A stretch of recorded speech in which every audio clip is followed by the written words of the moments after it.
আসসালামু আলাইকুম। বাংলাদেশ বেতার রাজশাহী স্থানীয় সংবাদ পড়ছি জিহাদ জনি। আজ 14 ডিসেম্বর শহীদ বুদ্ধিজীবী দিবস। দেশের স্বাধীনতা ও মুক্তি সংগ্রামের ইতিহাসের সবচেয়ে মর্মান্তিক ঘটনার দিন। 1971 সালের 14 ডিসেম্বর বিজয়ের উষালগ্নে দেশের শ্রেষ্ঠ সন্তান বুদ্ধিজীবীদের হারানোর দুঃসহ বেদনার দিন। এদিন জাতিকে মেধাশূন্য করতে শিক্ষাবিদ, সাংবাদিক, চিকিৎসক, আইনজীবী সহ বিভিন্ন পেশাজীবীদের নৃশংসভাবে হত্যা করে পাক হানাদার বাহিনী। শহীদ বুদ্ধিজীবী দিবস উপলক্ষে আজ সকালে প্রথমে রাষ্ট্রপতি মোহাম্মদ শাহাবুদ্দিন এবং এরপর প্রধান উপদেষ্টা ড মোহাম্মদ ইউনুস মিরপুর শহীদ বুদ্ধিজীবী স্মৃতিসৌধে পুষ্পস্তবক অর্পণ করে শ্রদ্ধা নিবেদন করেন। পরে মুক্তিযুদ্ধ বিষয়ক উপদেষ্টার নেতৃত্বে শহীদ বুদ্ধিজীবী পরিবারের সদস্যরা এবং যুদ্ধাহত ও বীর মুক্তিযোদ্ধারা মিরপুর বুদ্ধিজীবী স্মৃতিসৌধ এবং রায়ের বাজার বৌদ্ধভূমি স্মৃতিসৌধে পুষ্পস্তবক অর্পণ করেন। এরপর সর্বস্তরের মানুষ বুদ্ধিজীবী স্মৃতিসৌধে পুষ্পস্তবক অর্পণ করেন।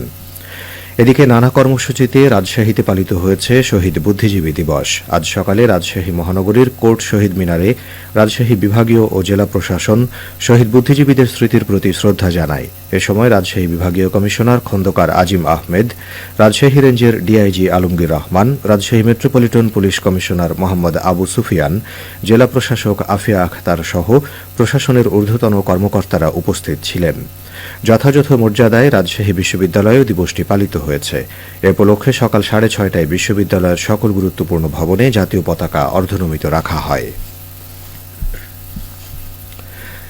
সকাল 8টায় শহীদ বুদ্ধিজীবী স্মৃতিফলকে ফুল দিয়ে শ্রদ্ধা জানান বিশ্ববিদ্যালয়ের উপাচার্য অধ্যাপক ড সালেহ হাসান নকিব সহ প্রশাসনের ঊর্ধ্বতন কর্মকর্তারা। এছাড়া রাজশাহী সিটি কর্পোরেশনের উদ্যোগেও যথাযথ মর্যাদায় শহীদ বুদ্ধিজীবী দিবস পালিত হয়েছে। আজ সকালে জেলা প্রশাসকের কার্যালয়ে শহীদ স্মৃতিস্তম্ভে পুষ্পস্তবক অর্পণ করেন রাজশাহী সিটি কর্পোরেশনের প্রশাসক ও রাজশাহী বিভাগীয় কমিশনার খন্দকার আজিম আহমেদ। এ সময় রাসিকের সচিব মোবারক হোসেন সহ অন্যরা উপস্থিত ছিলেন। এদিকে রাজশাহী প্রকৌশল ও প্রযুক্তি বিশ্ববিদ্যালয়ে যথাযোগ্য মর্যাদায় শহীদ বুদ্ধিজীবী দিবস পালিত হয়েছে। জাতীয় পতাকা উত্তোলনের মাধ্যমে দিনের কর্মসূচি শুরু হয়। এরপর রুয়েট প্রশাসনের পক্ষ থেকে শহীদ ছাত্রদের কবর জিয়ারত ও দোয়া অনুষ্ঠিত হয়। এদিন দিবস উপলক্ষে বৃক্ষরোপণ কর্মসূচি অনুষ্ঠিত হয়। দিবসটি উপলক্ষে আয়োজিত কর্মসূচিসমূহে প্রধান অতিথি ছিলেন যন্ত্রকৌশল অনুষদের ডিন ও চলতি দায়িত্বপ্রাপ্ত উপাচার্য অধ্যাপক ড মোহাম্মদ রোকনুজ্জামান। এদিকে নাটোরে শহীদ বুদ্ধিজীবী দিবস পালন করা হয়েছে। এ উপলক্ষে আজ জেলা প্রশাসকের সম্মেলন কক্ষে আয়োজিত আলোচনা সভায় সভাপতিত্ব করেন জেলা প্রশাসক আসমা শাহিন। আলোচনায় অংশগ্রহণ করেন পুলিশ সুপার মোহাম্মদ মারুফাত হুসাইন, কৃষি সম্প্রসারণ অধিদপ্তরের উপপরিচালক মোহাম্মদ আব্দুল ওয়াদুদ, জেলা প্রাথমিক শিক্ষা অফিসার গোলাম নবী, নাটোর প্রেস ক্লাবের সভাপতি ফারাজি আহমদ রফিক বাবন সহ অন্যান্যরা। এছাড়া নওগাঁয় শহীদ বুদ্ধিজীবী দিবস উপলক্ষে নানা কর্মসূচি পালিত হয়েছে। সকালে সদর উপজেলার বোয়ালিয়া ইউনিয়নের দোগাছি বৌদ্ধভূমি স্মৃতিস্তম্ভে পুষ্পস্তবক অর্পণ করেন বিশ্ববিদ্যালয়ের উপাচার্য প্রফেসর ড হাসানাত আলী। শ্রদ্ধা নিবেদনের পর শহীদদের বিদেহী আত্মার মাগফিরাত কামনায় দোয়া করা হয়। বিনম্র শ্রদ্ধায় পাবনায় শহীদ বুদ্ধিজীবী দিবস পালিত হয়েছে। আজ সকালে শহরের দুর্জয় পাবনা স্মৃতিস্তম্ভে শহীদ বুদ্ধিজীবীদের স্মৃতির প্রতি ফুলের শ্রদ্ধা জানায় বিভিন্ন সংগঠন। দিবসের তাৎপর্য তুলে ধরে দুপুরে জেলা শিল্পকলা একাডেমিতে পাবনা জেলা প্রশাসনের উদ্যোগে আলোচনা সভা অনুষ্ঠিত হয়। জুলাই শহীদ স্মৃতি ফাউন্ডেশনের সাধারণ সম্পাদক সার্জিস আলম বলেছেন, 1971 সালে শেখ মুজিব ভারতের কাছে দেশকে ইজারা দিয়েছিলেন। এখন সমতা ও মর্যাদার সম্পর্ক স্থাপন করতে চাইলে হাসিনাকে ফিরিয়ে দিতে হবে। রাজশাহীতে আজ জুলাই শহীদ স্মৃতি ফাউন্ডেশন আয়োজিত শহীদ পরিবারদের মাঝে আর্থিক সহায়তার চেক বিতরণ অনুষ্ঠানে তিনি একথা বলেন। অনুষ্ঠানে আরও বক্তব্য রাখেন রাজশাহী বিভাগের কমিশনার খন্দকার আজিম আহমেদ ও রাজশাহী রেঞ্জের ডিআইজি আলমগীর রহমান।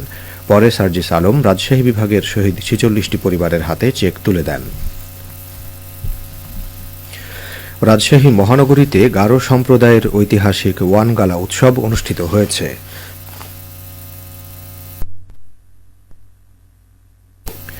সকাল হতে শত শত গারো পরিবার অংশ নেয় গারো সম্প্রদায়ের প্রধান ধর্মীয় ও সামাজিক উৎসব ওয়ানগালায়। রাজশাহী ওয়ানগালা উদযাপন পরিষদের আয়োজনে অনুষ্ঠানে সভাপতিত্ব করেন নকমা প্রধান লোটাস লুক চিসিম। প্রধান অতিথি ছিলেন Rajshahi ধর্মপ্রদেশের ভিখার general রেভা father Fabien Mardi.